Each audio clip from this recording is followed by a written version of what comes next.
ភាពខ្ពស់បំផុតគឺបញ្ចប់សង្គ្រាមកម្ពុជាថៃឲ្យបានឆាប់បំផុតនឹងការពីប្រជាពលរដ្ឋស៊ីវិលលោកហួងវិនប៊ិនឯកអគ្គរដ្ឋទូតចិនប្រចាំកម្ពុជាបានដឹងនៅថ្ងៃទី15ខែធ្នូម្សិលមិញថាអតិភិបខ្ពស់បំផុតគឺបញ្ចប់សង្គ្រាមនិងការពីពលរដ្ឋស៊ីវិលលោកនិយាយដោយក្តីសង្ឃឹមថាភាគីទាំងកម្ពុជានិងថៃនឹងអត់ធ្មត់អតិបរមាចាត់គ្រប់វិធានការដើម្បីឈានទៅបទឈប់បាញ់ឲ្យបានកាន់តែឆាប់បំផុតដើម្បីកសាងសន្តិភាពនិងស្ថិរភាពនៅតាមព្រំដែននិងដើម្បីផលប្រយោជន៍ប្រជាជនបើតាមឯកអគ្គរដ្ឋទូតនៅភ្នំពេញប្រទេសចិនគឺនឹងបន្តធ្វើអ្វីៗគ្រប់យ៉ាងតាមដែលយើងអាចធ្វើបានដើម្បីលើកកម្ពស់ការសន្ទនាឈានទៅកសាងសន្តិភាពហើយចិននឹងបន្តដើរតួនាទីស្ថាបនាតាមវិធីរបស់ខ្លួនក្នុងការនាំមកនៅបទឈប់បាញ់រវាងកម្ពុជាថៃដើម្បីកសាងសន្តិភាពការចេញសារអំពាវនាវរបស់លោកហួងវិនប៊ិនធ្វើឡើងក្រោយអ្នកនាំពាក្យក្រសួងការបរទេសចិនបានចេញសេចក្តីថ្លែងការណ៍ជំរុញឲ្យថៃនិងកម្ពុជា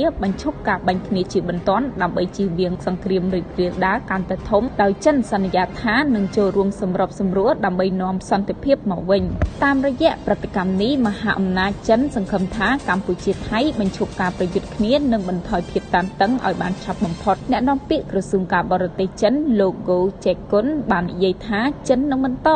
ដោយមើលលើឆន្ទៈរបស់ភាគីទាំងពីរក្នុងការធ្វើឲ្យអស់ពីសមត្ថភាពដើម្បីជំរុញការចរចាដើម្បីសន្តិភាពនិងដើរតួនាទីស្ថាបនាតាមរបៀបរបស់យើងដើម្បីនាំមកនូវបទឈប់បាញ់និងការស្ដារសន្តិភាពរវាងប្រទេសទាំងពីរ